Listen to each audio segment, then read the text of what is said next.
और ए के सिंह। और आज फिर हम अपने आरपीएससी की तैयारी करेंगे। और आरपीएससी यानी आरपीएससी लाइब्रेरी ग्रेड 2 के जो हम तैयारी कर रहे हैं उसमें आज का टॉपिक है हमारा यानी कि फाइनेंशियल एस्टिमेशन के बारे में आज हमें पढ़ना है।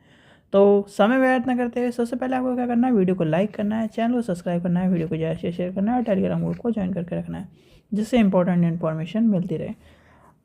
कल की वीडियो आपको मिल गई होगी जिसमें हमने कहीं ना कहीं सोर्स ऑफ फाइनेंस के बारे में समझा।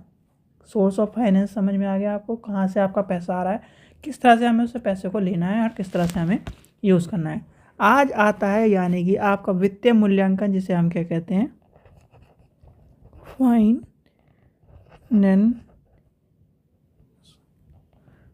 फाइनेंशियल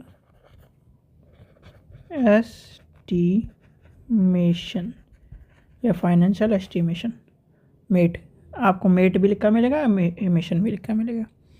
अब एक बात सीधी सादी अगर हम कहें तो इसका मतलब क्या है, ये लाइब्रेरी में ज़रूरी क्यों है। देखो लाइब्रेरी मैंने आपको बताया था, लाइब्रेरी लाइक ए बिजनेस। क्या है लाइब्रेरी, क्या है, एक तरह का क्या है, बिजनेस है। अब ये कहेंगे कोई, बहुत सारे बच्चे कह रहे हैं कि ये बिजनेस नहीं है भैया, ये है आपका क्या है, बिजनेस है। लाइब्रेरी क्या है, बिजनेस है। इसमें हमें छोटे से छोटी चीज़ यानी कि अगर आप 1 रुपये की चीज़ लगा रहे हो उससे प्रॉफिट कितना बन रहा है आपको, तो वो भी कहीं ना कहीं देखना पड़ता है। ठीक है, तो ये कहीं ना कहीं लाइब्रेरी को क्या है, एक बिजनेस की कैटेगरी में रखा गया है। तो आपको उसी हिसाब से फिर इसकी सारी चीज़ें सोचनी पड़ेगी। अगर हम हिंदी में इसका अनुवाद करें तो इसे हिंदी में क्या कहते हैं, इसे हिंदी में आपको अगर लेके चलें तो इसे कहते हैं वित्तीय मूल्यांकन। अब वित्तीय मूल्यांकन जैसे ही आपको समझ में आया होगा तो कहीं ना कहीं आपने सारी चीज़ों को एस्टिमेट पूरा लगा लिया होगा। अब आपको और अच्छा अगर इसका एग्जांपल लेके चलने लगे, आपके पास मान के चलिए आपके यहाँ एक शादी है, ठीक है, शादी है, सीधे सीधे इससे समझिए, वैसे तो एग्जांपल और भी हैं, शादी है।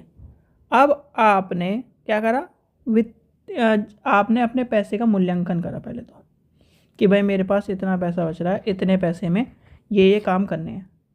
ठीक है, मान लीजिए आपके पास 1 लाख रुपए है, 1 लाख रुपए में भाई सारा सामान, सारा खाना पीने का और इसका इंतजाम करना है, इस तरह ही तो कहते हैं। तो इसी किस वजह से हमने करा, क्योंकि हमने वित्तीय का यानी कि फाइनेंशियल एस्टिमेशन हमने चीज़ों को रखा। किसी भी बिजनेस में आइडिया और उसकी जो सारी चीज़ें हैं, कैपेसिटी, टाइम पीरियड, बिजनेस को हेल्प कर, ठीक है, फ़ोन आ गया था। तो सीधे सीधे अगर हम लेके चले किसी भी बिजनेस में, आपके पास क्या प्लान है, क्या आपके घर में, जैसे आपके कहते हो ना कि भाई कभी आपने देखा हो कि भाई घर में क्या क्या पड़ा है, कि ये सामान पड़ा है, कि आज इससे अच्छा इन सब्जियों से कुछ बना लो, या फिर आपके पास इतना बजट है कि इससे हमें ये प्लानिंग करनी है। भाई सीधी सीधी बात ये है, हमारे पास क्या चीज़ है। आप जो अच्छे बिजनेस पर्सन हैं या फिर अच्छी चीज़ें, पहले वो देखेगा कि मेरे पास कितना रिसोर्सेज है, क्या क्या चीज़ें हैं, उससे मैं कहीं ना कहीं अपने 1 को 2 करूं, यानी कि जो रिसोर्सेज है उसी से कहीं ना कहीं आगे चीज़ों को बढ़ाता चलूँ, है कि नहीं। तो इसीलिए कहीं ना कहीं वित्तीय मूल्यांकन सबसे ज़्यादा इम्पोर्टेंट है। वित्तीय मूल्यांकन में हमें ये आइडिया लग जाता है, जैसे हमारे अगर 1 लाख रुपए लगते हैं, किसी तरह से हम करते करते मूल्यांकन करेंगे जब हम वित्तीय का, तो हम क्या कभी कभी ऐसा होता है कि आपके पैसे बच जाते हैं, मैक्सिमम उसमें और भी कॉस्टिंग कम आ जाती है। इसलिए कहीं ना कहीं हर बिजनेस में, हर चीज़ों में हम करते हैं वित्तीय मूल्यांकन। वित्तीय मूल्यांकन से क्या होता है, बिजनेस में इस्टेब्लिशमेंट के लिए, बिजनेस प्लानिंग के लिए, जो कहीं ना कहीं उसकी एक्सपेंसेस हैं, उसकी जो चीज़ें हैं, बिजनेस आइडियाज़ हैं, उनमें सब में काम आपको आसान होता दिखाई देगा। क्या होता दिखाई देगा, आसान होता दिखाई देगा। उससे क्या होता है, कहीं ना कहीं जो आपके प्लान है, यानी कि एक स्टेप ही समझिए, इसको पॉइंटों को लिख लीजिए, बिजनेस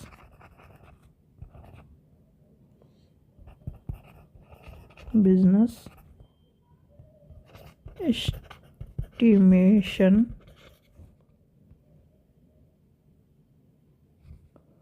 हाउ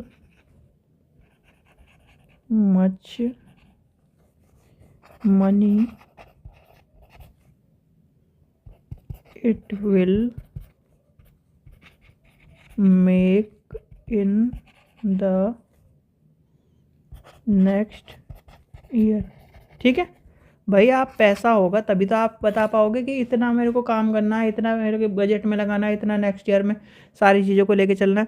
तो ये सब चीज़ें क्या होती है, बिजनेस के अकॉर्डिंग, आपके बिजनेस प्लानिंग के अकॉर्डिंग, आपके वित्तीय मूल्यांकन के अकॉर्डिंग और सभी चीज़ों को लेके चला जा सकता है। जैसे आपके वित्तीय मूल्यांकन किसी भी जो निवेश है, व्यवसाय, परियोजना है, उसका मूल्यांकन करके, आकलन करके एक प्रक्रिया होती है और प्रक्रिया के अनुसार ही हम एक निश्चित अवधि के अंतर्गत और कहीं ना कहीं नकदी के अनुसार या फिर उसके मूल्यांकन के अनुसार हम चीज़ों का और कहीं ना कहीं चीज़ों को इस्तेमाल करते हैं, चीज़ों का यूज़ करते हैं, चीज़ों को हम उसके अनुसार मंगाते हैं। मान लीजिए जैसे अभी हम 1 लाख का बजट के हिसाब से चल रहे हैं, ठीक है, 1 लाख के बजट के हिसाब से चल रहा है। 1 लाख में आपने क्या कह दिया कि भाई हमारे, आपने वित्तीय मूल्यांकन करा, आपके बचे 20,000 रुपये। क्या बचे? 20,000 रुपये बचे। मान के चलिए 20,000 रुपये बचे, आपने 20,000 रुपये की नई किताब खरीद ली, हुआ कि नहीं, हमने लाइब्रेरी में। तो इसीलिए कहीं ना कहीं वित्तीय मूल्यांकन करा जाता है। और वित्तीय मूल्यांकन हमारे किसी भी, चाहे आपका घर हो, चाहे आपका बिजनेस हो, खासकर बिजनेस में जब आप कोई भी, यानी कि कोई भी स्टूडेंट, चाहे वो अपना खाने का बिजनेस कर रहा हो, चाहे अपने किराना स्टोर चला रहा हो, किसी का भी आप चला रहे हो, आप खुद ही आप ऑब्जर्व करके देखिए आप इस चीज़ को करते हो कि नहीं करते हो। ठीक है, मैं उनसे नहीं जो कहीं ना कहीं नौकरी पेशे में, आप जो भी भाई बहन बिजनेस कर रहे हो, किसी तरह का बिजनेस हो, XYZ, खाने का बिजनेस हो आपका, यानी कि अपना कोई भी बिजनेस हो, XYZ हो, ठीक है, तो वो इस चीज़ को महसूस करेगा, समझेगा, उसको इस चीज़ में ये देखेगा कि हाँ मैं भी यही करता हूँ। तो जब आपके सामने सब चीज़ें होती हैं तो आप उस चीज़ अनुसार चलते हो। और हमारी लाइब्रेरी में हम क्या करते हैं, एक एक पैसे को जोड़ते हैं। और एक एक पैसे को जोड़ने का मतलब ये, हम कोई भी चीज़ वेस्ट नहीं जाने देते। मान लीजिए आपकी क्या है किताबें फट गई या कुछ हो गई, हमें क्या करना है, विड आउट करना है। तो विड आउट करने के बाद हम सब क्या करेंगे, रद्दी में फेंकेंगे। रद्दी से जो पैसा आएगा वो लाइब्रेरी में गया भाई। सोर्स ऑफ फाइनेंस में ना, फिर आपका न्यूज़पेपर, फिर आपका क्या है फोटो स्टेट। इस तरह से आप क्या करते हैं, पैसा एक एक पैसा जोड़ते हैं। ठीक है बच्चों, तो ये था आपका वित्तीय मूल्यांकन के बारे में आपको जो चीज़ें हैं वो आपको समझा दी गई हैं और बता दी गई हैं। मैक्सिमम इसमें कभी भी, यानी कि वित्तीय मूल्यांकन के ऊपर अभी तक क्वेश्चन मैक्सिमम मैंने कहीं नहीं देखा है। मैक्सिमम मैं कह रहा हूँ, अगर एक आधा पेपर मेरे हाथ से छूटा हो या फिर मेरे नज़र से छूटा हो तो वित्तीय मूल्यांकन के ऊपर क्वेश्चन आया होगा, नहीं तो वित्तीय मूल्यांकन के ऊपर क्वेश्चन नहीं है। सोर्स ऑफ फाइनेंस के ऊपर क्वेश्चन आ चुका है। ठीक है, चलिए, आशा करता हूँ आपको वीडियो पसंद आई। वीडियो पसंद आई तो लाइक करें, चैनल को सब्सक्राइब करें, वीडियो को ज़्यादा से शेयर करें। और आपका जल्दी ये सिलेबस ख़त्म होने के बाद फिर हम करेंगे दोबारा मॉक टेस्ट की सीरीज़ करेंगे। और जो थर्ड ग्रेड की जो वैकेंसी आ रही है उसका भी सिलेबस आपका कंप्लीट शुरू होने वाला है। तो उसकी भी आपको, उसके लिए क्या करना है, वीडियो को लाइक करना है, शेयर करना है, चैनल को सब्सक्राइब कर करना है, जिससे आपको नोटिफिकेशन मिल जाए। उसकी जैसे ही ये ख़त्म होगा उसकी भी तैयारी शुरू हो जाएगी और दोनों की फिर साथ में मॉक टेस्ट और प्रैक्टिस टेस्ट सारे के सारे कराए जाएंगे। और अगर टाइम रहा, और टाइम क्या, अगर मेरे को टाइम मिल पाया तो मैं आपके लिए एक टेस्ट अरेंज कर दूंगा जिसमें आपका क्या है, और इस बार टेस्ट होगा लाइव का मतलब ये है सारे क्वेश्चन, ठीक है, सारे क्वेश्चन आपके सामने चलेंगे। आपको पढ़ना है, आंसर देना है, पढ़ना है, आंसर देना है।